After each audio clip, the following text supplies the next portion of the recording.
Pakistan PCB ने थूक कर चाट लिया का नाम सब वीडियो है। उसपे बहुत भड़के हुए है पाकिस्तान पीसीबी पे लोग।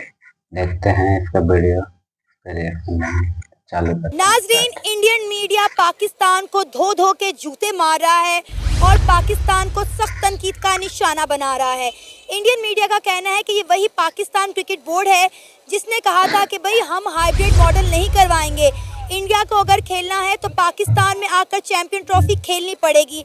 लेकिन अब पाकिस्तान क्रिकेट बोर्ड ने थूक कर चाटा है और हाइब्रिड मॉडल के लिए मान गया है। अगर पाकिस्तान क्रिकेट बोर्ड पहले मान जाता तो इतनी जिल्लत का सामना ना करना पड़ता।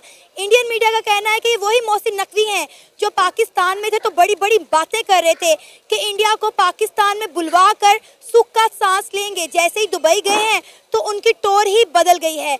इंडियन मीडिया का कहना है कि पाकिस्तान को शुक्र अदा करना चाहिए कि इंडिया जो है उनके साथ यूएई पर भी मैचेस खेलने को तैयार है। इसी पे आज हम बात करेंगे पाकिस्तान की आवाम से, तो आइए चलिए हमारे साथ। अस्सलाम वालेकुम। वालेकुम सलाम। सर, क्या नाम है आपका? फैसल नाम है मेरा। सर फैसल, सबसे पहले मैं ये जानना चाहूँगी कि चैंपियन ट्रॉफी को लेकर जो इतने अरसे से सोशल मीडिया पे हाइप क्रिएट हुई थी, अब फाइनली पाकिस्तान क्रिकेट बोर्ड जो है वो हाइब्रिड मॉडल के लिए मान गया है। एज अ पाकिस्तानी आपके क्या जज्बात और तासुरात हैं? जी देखें, हम तो पहले से ही एक्सपेक्ट कर रहे थे कि ऐसा होगा और ये बहुत जल्दी बिछ जाएंगे। हमारी आवाम भी बहुत जज्बाती है, वो बहुत ही ज़्यादा बाहें इन्होंने खोल भी दी थी उनके लिए, तो हर दफ़ा ये इंडिया के सामने बिछ जाते हैं। तो ये समझें इस बात को कि हम अपनी उस पोजीशन में नहीं है कि इंडिया के सामने हम उसकी आंखों में आंखें मिला के बात कर सकें। तो ये क्या है कि ये हमारा कसूर है कि हम मुसलसल जो हमारी पॉलिटिक्स चल रही है कई दहाइयों के से हम मुसलसल स्टेप बैक कर रहे हैं। तो इस हकीकत को मानना पड़ेगा। इससे पहले आप देख लें मोहसिन नकवी साहब ने कितने बड़े बड़े दावे किए और पाकिस्तान चौड़ा हो रहा था। तो इंडिया की जो लॉबिंग है इंटरनेशनली बहुत स्ट्रॉन्ग है, किसी भी मामले के अंदर, वो स्पोर्ट्स के अंदर हो या पॉलिटिक्स के लिहाज से हो। जो इंडिया की एक लॉबिंग है स्पेशली इस लिहाज से कि वो दुनिया के अंदर आइसोलेट कर दे पाकिस्तान को हर लिहाज से, तो वो उस लिहाज से बहुत अच्छा जा रहा है। तो उसमें हमें जो है ना, ये जब इवेंट्स आते हैं तो यहाँ पे तो हमें ये नहीं डिसाइड करना चाहिए कि अब इस इवेंट के ऊपर आके हम इंडिया के मुकाबले में खड़े हो जाएंगे। नहीं, आपको बेस बनानी पड़ेगी, आप शुरू से उठ के आएंगे। आप किसी भी इवेंट के मौके पे आते हैं, पहले आपने उस वक्त भी ये बात की थी, पिछली दफ़ा भी, फिर आपको हैदराबाद जाके खेलना पड़ा। तो जब इवेंट आता है तब आप बड़े चौड़े होते हैं और फिर 2 दिन के अंदर ही आप बिछ भी जाते हैं। सर, आपको पता है इस वक्त इंडियन मीडिया पाकिस्तान को बुरी तरह से रोस्ट कर रहा है कि भाई इन्होंने थूक के चाट लिया है। इन्होंने रोला डाला हुआ था कि भाई चैंपियन ट्रॉफी के लिए इंडिया को पाकिस्तान बुलवा के रहेंगे। अगर इंडिया को चैंपियन ट्रॉफी खेलनी है तो पाकिस्तान आकर खेलना होगा, वरना हम इंडिया के बगैर चैंपियन ट्रॉफी करवा के दिखाएंगे। उन्होंने कहा कि उन्होंने बड़ी जल्दी यू टर्न मारा है, थूक के चाटा है इन्होंने। क्या कहना चाहेंगे सर? पूरा इंडियन मीडिया हम पे हंस रहा है, ठाठे मार रहा है, हमारा मजाक उड़ा रहा है। ये देखें, बिल्कुल आपकी बात सही है कि ये जो हमारे ये जो जिम्मेदारान लोग हैं, ये कोई ऐसा मौका जाने नहीं देते कि जहाँ पर ये इंडिया से हमें शर्मिंदा ना करवाएं। इन्होंने हमेशा हमें शर्मिंदा करवाया।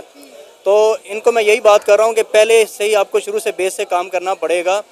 तो ये खुद मौका देते हैं इंडियन मीडिया को बातें करने का। मेरे ख्याल से ये खुद टॉपिक बना के देते हैं कि आप हमारे खिलाफ ये बातें करें। इस जगह पे आप हमें रोस्ट कर सकते हैं, इस टॉपिक पे आप हमें तनकीद कर सकते हैं। अब हमने ये चवल मारी है। हाँ, ये खुद टॉपिक देते हैं उनको बना के कि आप इसके ऊपर भी बात कर लो, इसके ऊपर भी बात कर लो। संजीदा कोई भी नहीं है। बेसिकली ये जो इस वक्त हमारी रूलिंग एलीट है, इसके तो बहुत ही जो है क्लोज इंटरेस्ट है इंडिया के साथ। वहाँ पे इनके बिजनेस के मामलात हैं, आप गूगल कर लें थोड़ा सा, आपको बिल्कुल पता चल जाएगा कि इनके क्या क्या मामलात हैं। लास्ट टाइम भी जो नवाज शरीफ का जो मामला हुआ था वो भी इंडिया के इशू के ऊपर हुआ था। वो अलग बात है कि पूरी कौम डॉनली इसको भूल गई और ये दोबारा वो नया सिस्टम आ गया। तो बेसिकली उस वक्त भी शर्मिंदगी यही हुई थी कि हमने पाकिस्तान के ऊपर ये बात डाल दी थी कि पाकिस्तान ये काम करवा रहा है। ठीक है, अब स्पोर्ट्स के मामले के अंदर भी देखें कि हम पूरा जो ना इनको मौका देते हैं कि आप आएँ और हमें शर्मिंदा करें। तो और फिर ये देखें, मैंने पहले ही कहा था कि इनकी लॉबिंग इंडिया की बहुत अच्छी है। हमारे जो पिछले हफ्ते के अंदर मामलात हैं मुल्क के अंदर, एक हफ़्ता पहले ये इंटरनेशनल हाइलाइट्स थी। और जब आप इंटरनेशनल हाइलाइट्स को वहाँ पे पेश करते हैं कमेटी के सामने जहाँ पे आपकी मीटिंग होनी है, तो आपके पास कोई ऐसा जवाब, कोई ऐसी दलील होती ही नहीं है कि जिसके ऊपर आप खड़े हो सकें। सर अब बात ये है कि आपने जो बातें की हैं मैं उनसे 110% एग्री करती हूँ, लेकिन इस वक्त हम तो जलील हो गए ना, हम तो ख्वार हो गए। हमने बड़े बड़े दावे किए थे, हमने 1280 करोड़ लगा दिया, हमने कहा कि भाई इंडिया को तो हम पाकिस्तान बुलवा के रहेंगे, लेकिन इंडिया जीत गया और पाकिस्तान हार गया, बीसीसीआई जीत गया और पीसीबी हार गया।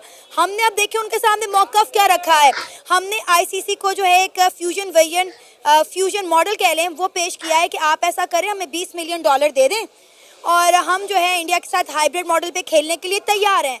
लेकिन बदले में एक और शर्त रख दी कि भाई जितने भी आगे टूर्नामेंट इंडिया के अंदर होने जा रहे हैं हम वो भी खेलने नहीं जाएंगे, वो भी हाइब्रिड मॉडल पर रखे जाएं। लेकिन अब इंडिया इस बात पर एग्री नहीं कर रहा, इंडिया लिख के देने को तैयार ही नहीं है। देखें, स्पोर्ट स्पेशली क्रिकेट के अंदर इंडिया तो बहुत बड़ा एक स्टेक होल्डर है, बहुत बड़ी इसकी इन्वेस्टमेंट भी है और बहुत बड़ा जो है ना इसका प्रॉफिट भी है इसके अंदर। तो वो समझें कि जितने भी इसके आईसीसी के जितने भी मेंबरान हैं उनको वो कंट्रोल करता है इंडिया, और बहुत अच्छा होल्ड है उसका क्रिकेट के अंदर। तो हम जो है इसके अंदर हमारे ये लोग जो है स्पोर्ट्स को लेकर संजीदा हैं ही नहीं बिल्कुल भी। अगर ये संजीदा हों तो ये बिल्कुल सीरियस होकर ये काम कर सकते हैं, ये हर चीज़ को अपना बिजनेस समझ के करते हैं।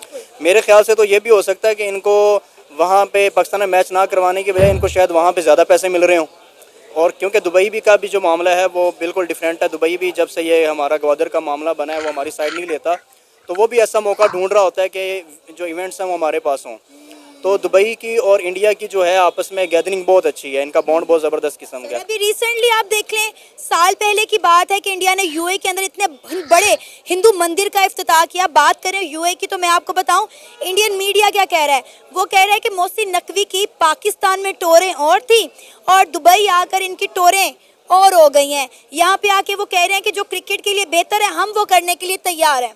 ये आप देखें ना कि इनके जब ये पाकिस्तान के साथ ये मामला होता है कि क्रिकेट के अंदर हमारे जो इंडिया के यहाँ टीम के आने का मसला है, इसके अंदर हमें कोई और मुल्क भी सपोर्ट नहीं करता। बिल्कुल ऐसा ही है, क्योंकि हमारे पास ऐसा कोई मजबूत स्टैंड ही नहीं है जिसके ऊपर हम बात कर सकें। तो ये बड़ी संजीदगी के साथ ये मामले समझने पड़ेंगे कि स्पोर्ट्स के अंदर से पॉलिटिक्स को ख़त्म करें। हमारी स्पोर्ट्स जो है वो बिल्कुल पॉलिटिसाइज्ड है इस वक्त। तो ये स्पोर्ट्स को अपना बिजनेस समझ के, अपने घर का बिजनेस समझ के कर रहे हैं और अपनी पॉलिटिक्स समझ के कर रहे हैं। तो हमारी जो आवाम है उसके जज्बात, उसके इमोशंस जो है ना वो आपको हिट कर रहे होते हैं। वो तो हमने बेच दिए $20 मिलियन के इवज, हमने पाकिस्तानी अवाम के जज्बात बेच दिए हैं। अब आप बात कर रहे हैं कि यूएई के इंडिया के साथ बड़े अच्छे ताल्लुकात हैं। आप सऊदी अरेबिया को देख लें, आईपीएल की ऑक्शन जो है इस साल सऊदी अरेबिया के अंदर हुई है और सऊदी अरेबिया से इन्वेस्टर भी जो है वो आईपीएल के अंदर इन्वेस्ट करने जा रहे हैं। ये कोई छोटी बात नहीं है। आपने बोला कि हमें क्रिकेट में कोई सपोर्ट नहीं करता, इंडिया को हर जगह हर लेवल पे पूरी दुनिया इवन के मुस्लिम ममालिक सपोर्ट करने के लिए खड़े हैं, इन्वेस्ट करने के लिए खड़े हैं। आप ये कह लें, हमारे पंजाबी में कहते हैं कि इंडिया ऐसी बोंगियाँ और चवलें नहीं मारता रोज़ रोज़ कि वो। अब मैं ये बात कर रहा हूँ, मैं पाकिस्तानी हूँ, मेरे ऊपर बहुत ब्लेम भी होगा, इसके ऊपर कमेंट्स भी आ जाएंगे कि मैं पाकिस्तान के अगेंस्ट नहीं मैं बात कर रहा। इंडिया ने अपनी पॉलिटिक्स को बहुत मजबूत स्टैंड के ऊपर खड़ा किया हुआ है। वो कहीं पे भी होता है ना, अगर उसने अपनी चाइना से भी कोई बात मनवानी हो तो मनवा लेता है, क्योंकि उसने अपना बॉन्ड, अपनी सियासत बहुत अच्छी किस्म की रखी हुई है। हमारे यहाँ पे बदकिस्मती ये है कि हमारे अवाम के टैक्स से चलने वाले इदारे हैं। क्रिकेट भी हमारे टैक्स से चलती है, प्लेयर्स को पैसा जाता है, इदारे को जाता है, पीसीबी को जाता है। अब ये इसके साथ सिंसेयर नहीं है, मुखलिस नहीं है। अगर ये हमारी इसको क्रिकेट को अच्छा करना चाहें तो ये कर सकते हैं, लेकिन मैंने बात वही की कि इसको ये सीरियस लेते नहीं। इन्होंने अपने घर का बिजनेस समझा हुआ है, इसको अपनी पॉलिटिक्स समझा हुआ है। पर्ची सिस्टम है ना, जिसकी सिफारिश होगी वो क्रिकेट में आगे आ जाएगा, जिसकी सिफारिश नहीं है, जिसका रेफरेंस नहीं है, वो क्रिकेट में नहीं आएगा। और फिर हम कहते हैं कि पाकिस्तान के पास टैलेंट बड़ा है, आने आगे के मौके नहीं दिए जाते। पाकिस्तान में सर एक रूल बना हुआ है, सियासतदान का बेटा जो है वो सियासत में जाता है, क्रिकेटर का बेटा क्रिकेटर बनता है और गरीब आदमी का बच्चा जो है वो गरीब ही मर जाता है। बिल्कुल ऐसा ही है। मैं बस वो क्या कहते हैं, आवे का आवा बिगड़ा हुआ है। ठीक है, वो कुएं से जब तक आप कुत्ता नहीं निकालेंगे, जितना मर्जी पानी पीते रहें, आपको वो कुछ नहीं, फ़र्क नहीं पड़ने वाला। बेस से हमारी सारी चीज़ें सेट होने वाली हैं, सारे इंस्टीट्यूट सेट होने वाले हैं। न्यूट्रल एम्पायर होगा, न्यूट्रल टीमें होंगी, न्यूट्रल इदारे होंगे, और मेरिट के ऊपर जब आप चीज़ें करेंगे तो दुनिया आपकी रिस्पेक्ट करेगी। जब आप आज़ादाना फैसले करते हैं दुनिया आपकी रिस्पेक्ट करती है। आप ये समझते हैं, यही वजह है ना, यही वजह है कि आज इंडिया की पूरी दुनिया रिस्पेक्ट करता है, इंडियंस को हाथों हाथ नौकरियां देता है और पाकिस्तानियों की कोई रिस्पेक्ट नहीं। इवन कि हम बाहर के मुल्क के जाके कहते हैं कि भाई हम इंडियंस हैं, ताकि हमें अच्छी नौकरियां मिल सके, अच्छी अपॉर्चुनिटीज मिल सके। देखें इसके अंदर थोड़ा सा हमारा पब्लिक का भी कसूर है। ये तो हम चलो क्रिकेट की बात कर रहे थे, आप देखें दुबई जैसे मुल्क अगर बैन करते हैं तो पाकिस्तान के शहरों को बैन करते हैं कि जी इनको वीज़ा नहीं देना। हमने लिस्ट आती है पूरी पाकिस्तान के शहरों की कि इन शहरों से जो भी वीज़ा अप्लाई करेगा इनको नहीं आपने देना। सऊदीया से लिस्टें आ जाती हैं और बड़े ममालिक से लिस्टें आती हैं कि पाकिस्तान के इन शहरों से। आप देख लें फाइवर पे जब अकाउंट बनना शुरू हुआ, अमेज़ोन पे काम शुरू हुआ, तो पाकिस्तान के नाम आए कि इन शहरों से काम नहीं होगा। तो बात यह है कि आप सिंसियर हो के कहीं से काम को जो है ना मेरिट के ऊपर करना शुरू करें सारी चीज़ों को। स्पोर्ट्स भी हमारा एक बहुत बड़ा बिजनेस है, ज़ाहिर है पाकिस्तानी अवाम का एक इदारा है, टैक्स से चलता है, तो इससे फ़ायदा मुल्क को और कौम को होता है। टिकटें बिकती हैं, एड्स आते हैं, कमर्शियल होता है, सारा कुछ होता है। तो ये सारी चीज़ें जब आप अवाम के लेवल पे आके सोचेंगे, समझेंगे कि हमने इसका फ़ायदा अवाम तक पहुँचाना है, तो फिर आप इसको सीरियस। दुनिया का हर मुल्क वो अपनी अवाम के लिए करता है। हमारे यहाँ बदकिस्मती ये है कि कोई भी इदारे का बंदा होता है, वो हो सकता है मेरे ख्याल से चंद डॉलर्स में बिक जाए, वो फैसले बदल दे। तो वो जब भी इस तरह के टूर इंटरनेशनल जब आप बाहर बैठे होते हैं, तो आप जब वो बड़े मुल्कों के सामने बैठे हों और जब आपने उनके कर्जे भी देने हों, तो फिर कैसे नहीं आप उनकी बात मानेंगे और कैसे उनके फैसले नहीं मानेंगे। फिर जो वेन्यू वो आपको देंगे वो मानना पड़ेगा आपको। सर इंडियन मीडिया हमें धो धो के बातें सुना रहा है, हमें धो धो के जूते मार रहा है कि भाई आप लोग शुक्र अदा करें कि हम यूएई के अंदर भी आपके साथ मैचेस खेलने को, क्रिकेट खेलने को तैयार हो गए, वरना आप लोगों की इतनी वर्थ, इतनी औकात नहीं है कि हम आप लोगों के साथ खेलें। देखिए हमारे एक लीडर ने कहा था कि गुलामों की कोई कदर नहीं होती। जब आप खुद अपने आप